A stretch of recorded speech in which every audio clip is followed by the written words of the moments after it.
Hi, everyone, and welcome to the Femme Force podcast. My name is Rachael Paskman, and I am your host.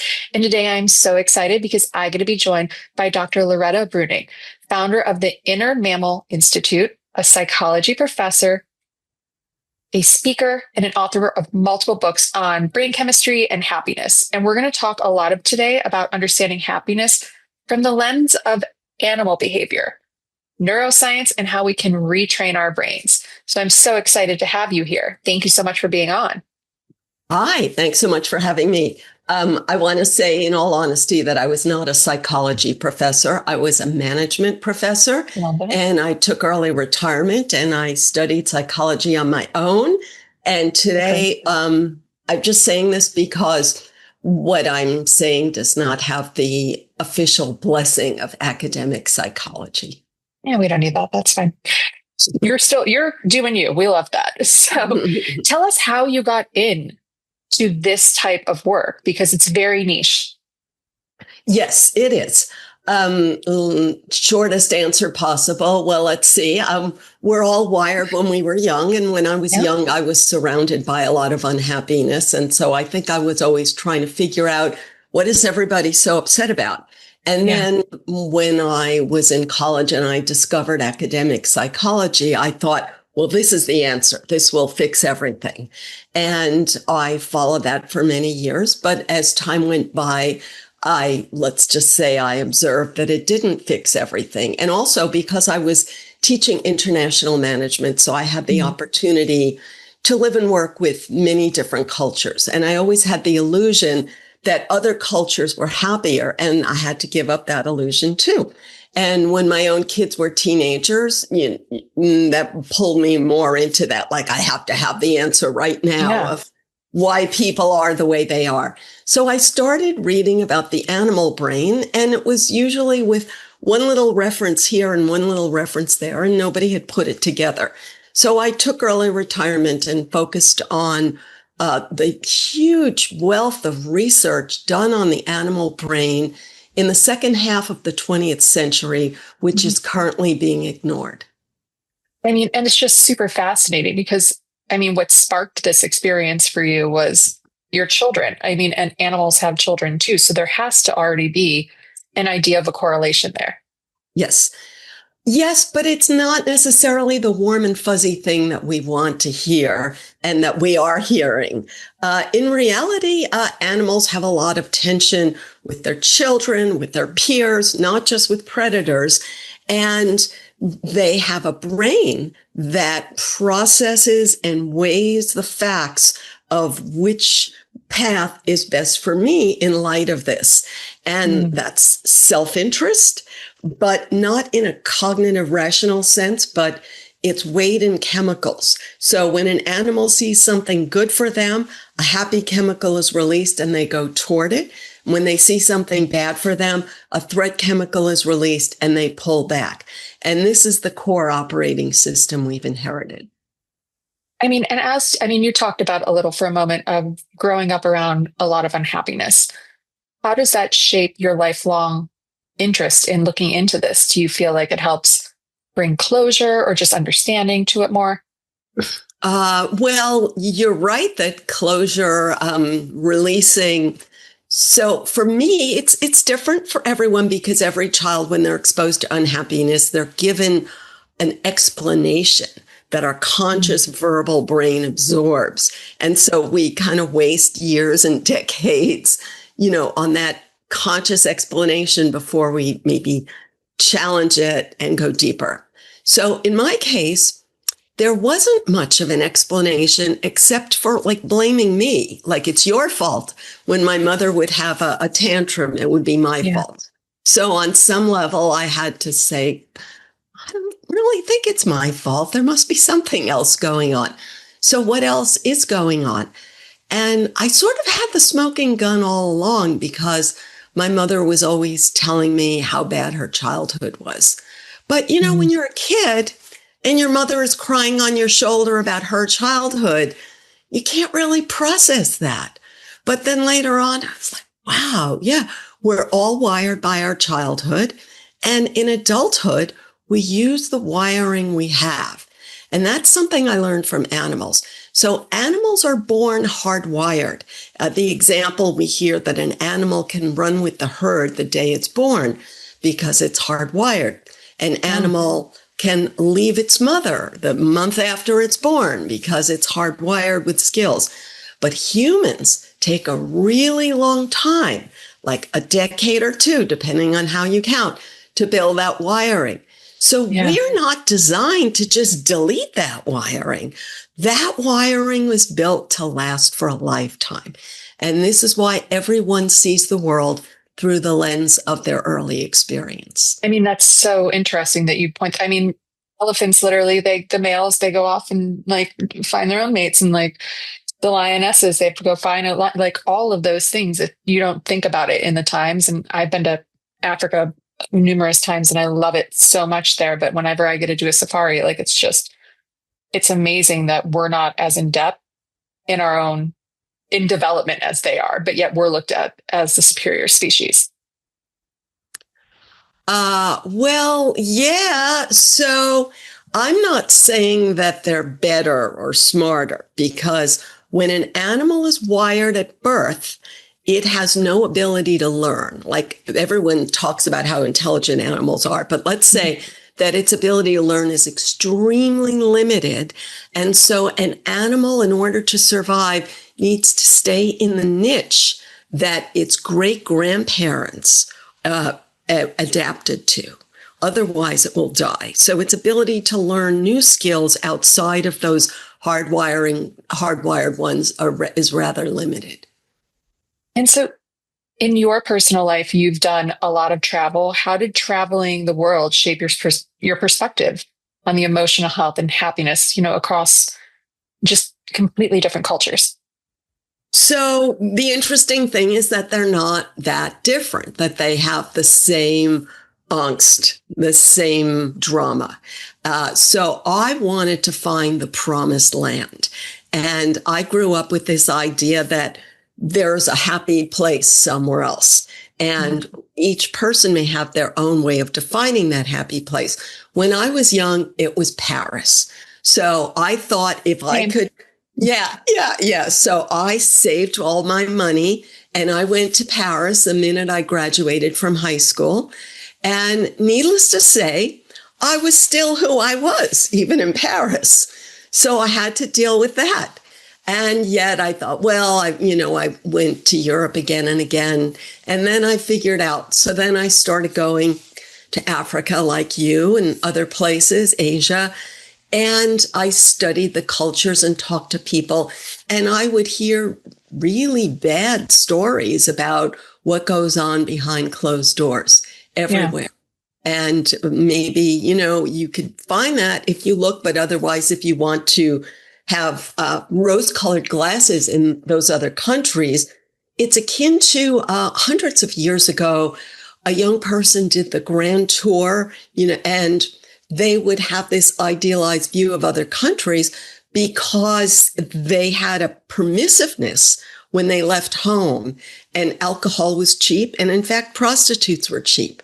And so they may have enjoyed the other country, but that doesn't mean that people who lived in that country had a better life. Yeah. And among other things, I visited with my grandparents, relatives in Sicily, and learned the truth about how bad things were there. I mean, can only imagine. And while you're learning all this, what are some of the key happy chemicals we share with animals? And what do they actually do? Good question. So the ones I focus on in my work are dopamine, serotonin, oxytocin, and endorphin. Of course, we have lots of chemicals, but these are ones whose only job is to make you feel good, but they create different good feelings, and we want all of them. And the reason they're different is because each one rewards us for acting to meet a different survival need.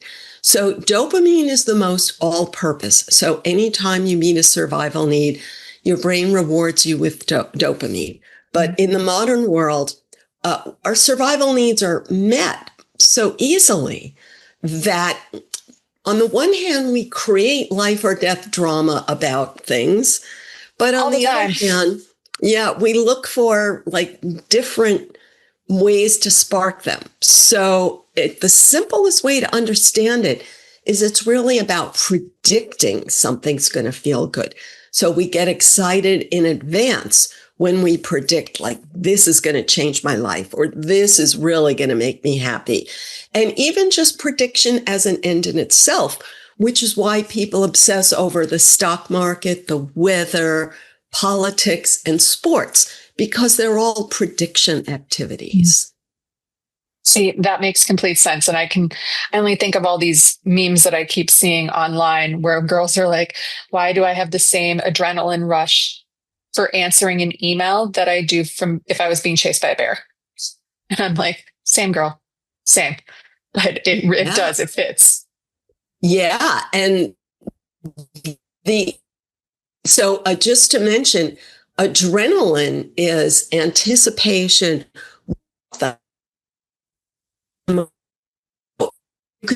Adrenaline is when you see the little code that says you got a message. Then a happy chemical is good is message, all depending, of course, on how you interpret it. Like if somebody just gives you a emoticon and you think, oh no, they're mad at me, or oh, they're going to promote me or propose to me or whatever. So we're doing it ourselves. Oh, 1,000. We're definitely doing it to ourselves. But when we're in this and we get that dopamine hit, why is happiness in that moment fleeting? And how does this kind of understand why we pursue it? Sure. So it only lasts for a very short time. And there's a normal, healthy, functional reason for that. Our ancestors had to look for food all the time in order to survive. So if they saw food in the distance, dopamine was released and it motivated them to go for it. And that released energy that helped them survive. But once you got the food, then you didn't get any more dopamine because it had already done its job of getting you there. But once you found, let's say, a ripe fruit tree, the next day it would be all gone. And then you had to find more food. So dopamine is designed to just give you a small burst when you see a way to meet your needs. And then the good feeling is over. And then you always have to find another way to meet your needs to get more. And a simple example of that is if I walk into a flower shop or a coffee shop, the smell makes me so happy, these things. And if I just drop all shop, it would not make me happy because I would soon habituate to the smell. And so we're always habituating to whatever good thing we have. And it takes new and improved to make us happy. Yeah. And when you're in that survival mode, and even more for an animal per se, like when animals are in that survival mode behavior, what can that teach us as humans about why we feel frustrated or unsatisfied, even when life is like so good? Yeah, great question. So think about a lion going after prey. So we know from research that the lion misses 95% of the time. And so it could easily starve to death if it doesn't choose its target carefully, because it needs a full tank of energy in order to catch the prey. So it has to make careful decisions about when to release its energy. So let's say a lion is running after a gazelle, and then it sees that the gazelle has gotten away. So now it has to make a really painful decision. If you give up after you spent all that energy and now you got to wait around for a full tank and you're so hungry. But if you run after a gazelle that's getting away, then you're going to just starve to death if you never accept when you've failed. Yeah. So that's the function of disappointment. So disappointment, when you go after something and you miss, it's like going for a promotion and then they pick someone else. And it feels so bad because you've already thrown all that energy after it. And yet, if you're delusional and you keep going after something that you've already lost, that's even worse. So our brain is designed to sort of let you know when you've missed. And that's the cliche of example is a broken heart.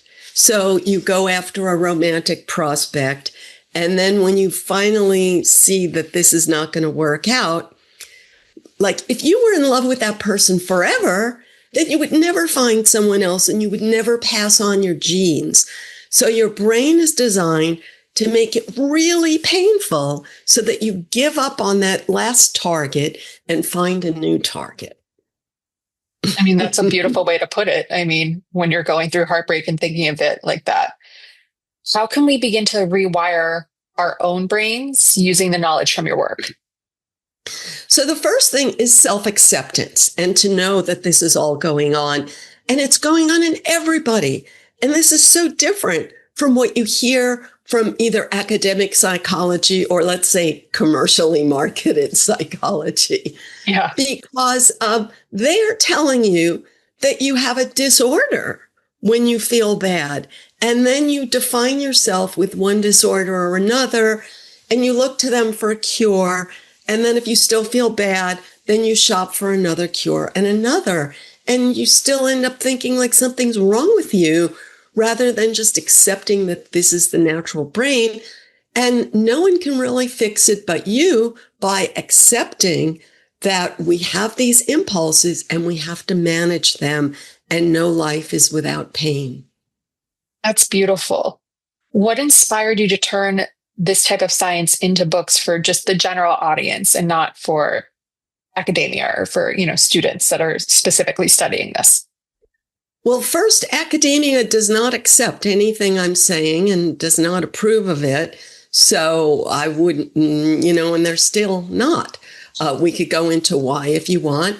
But what motivated me, so the alternative to academic psychology is, let's call it like the spiritual / metaphysical view of wellness, which also is not, they're a little more open to what I'm saying, but not that much. So, so first I have my own pain like anyone else. So I was mostly trying to fix myself.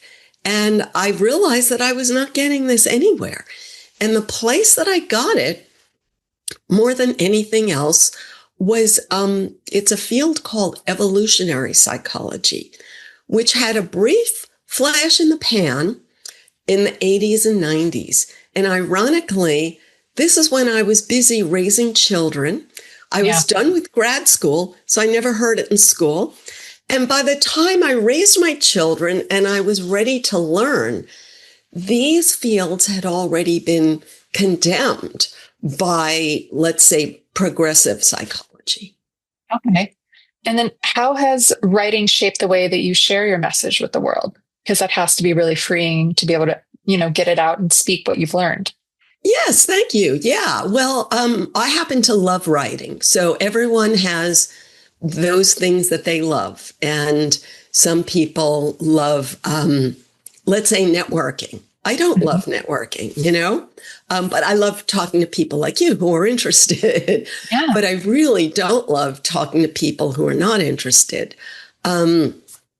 So I like to write. If people don't like to write, I'm not saying that anyone should be writing. Yeah. But it was fortunate for me that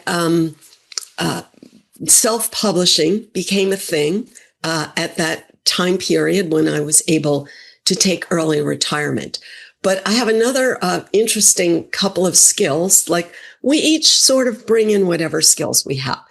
So ironically, when I was in high school and just desperate to get out the door, like every young person is, each young brain sort of is pulled to what's there. So fortunately for me, I was not heavily exposed to drugs and alcohol. Maybe because I was so autistic or whatever, I don't know. But I was exposed to graphic arts. And I got a job doing graphic arts. It sounds good, so I'll tell you. So the truth is, love it. I was laying out like ads for 20 cents off a dozen bagels at your local bagel shop in the penny saver. and I was laying out penny saver ads for $2 an hour, which was a 25% raise over the minimum wage retail behind the counter kind of job that I had before that. Mm-hmm. So I felt like I was rich, and that's how I ended up going to Paris. So I'm learning these graphic arts, and I became part of my myelinated neural pathways, which is what we develop when we're young. So graphic arts is something else I love to do.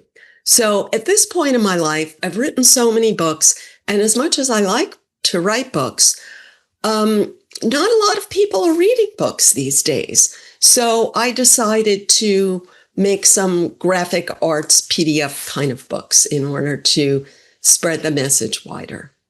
I love that. And Paris is my favorite city in the world. Anytime anybody asks me, like, where would you go back? And I'm like, I always go back to Paris. It's always a good idea. So what is the one thing about Paris that just drew you in? Well, I have to say that early programming has a huge impact on us. Yeah. So one early programming is that in the 1960s, when I was a teenager, a lot of movies were set in Paris. There was also like the beatnik. Frankly, it was very anti-American. It was the hippie chic, European thing was anti-American, and that revolved around Paris. In addition, when I was 12 years old, my school puts you either into a Spanish class or a French class. Yep. And so one day I was sitting in a French class without even, without any choice or having any idea what it was. And, when you look in your French textbook, Paris is the center of the world and everybody's having a good time and everybody's happy and in love.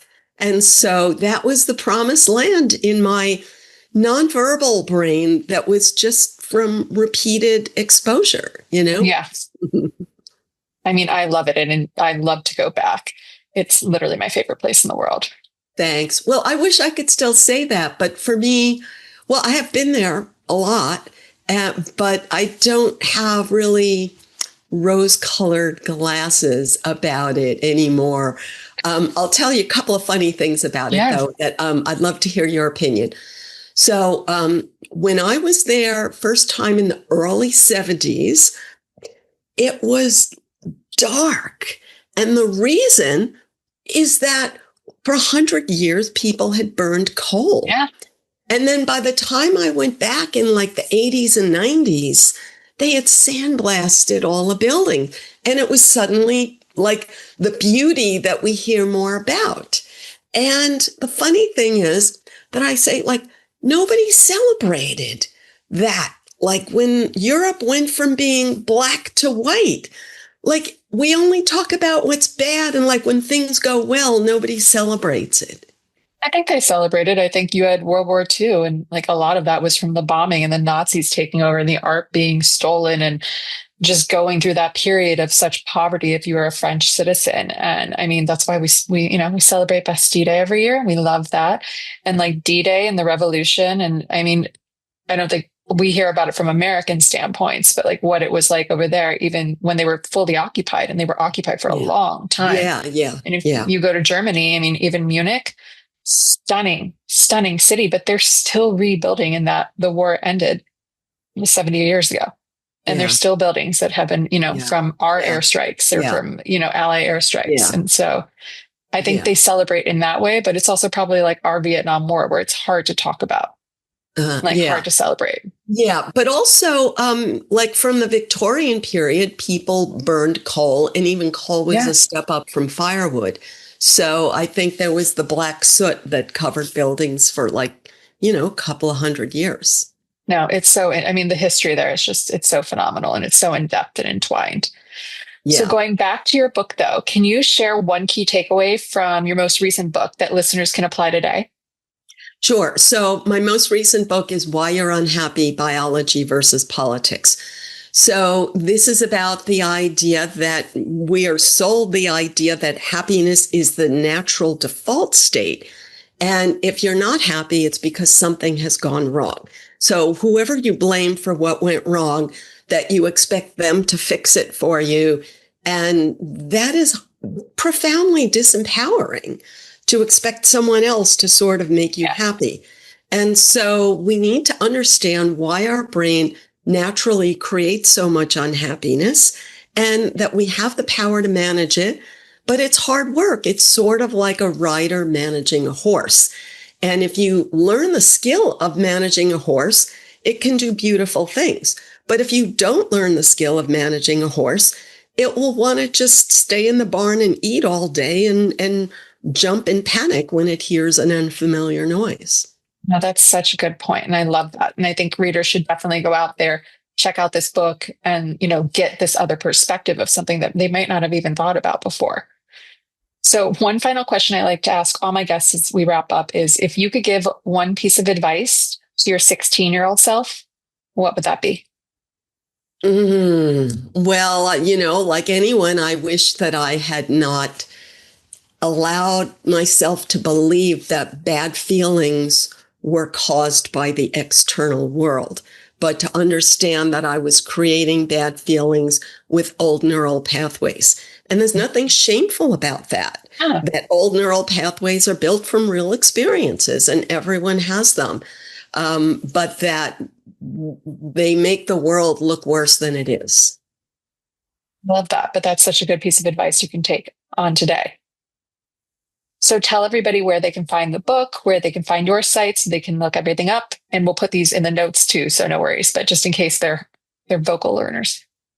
Thank you. So everything is on my website, innermammalinstitute.org, innermammalinstitute.org. And I have links to all the social media, all the books, lots of videos, infographics, and a free 5-day happy chemical jumpstart if you put your email in the form at the bottom. Awesome. I love that. Everyone go and sign up for that. I mean, 5 days of happiness, it can't hurt us. It's only going to make life better. Thank you so much for being here, Loretta. I really appreciate it. Sure. Thanks for the great questions. Keep in touch.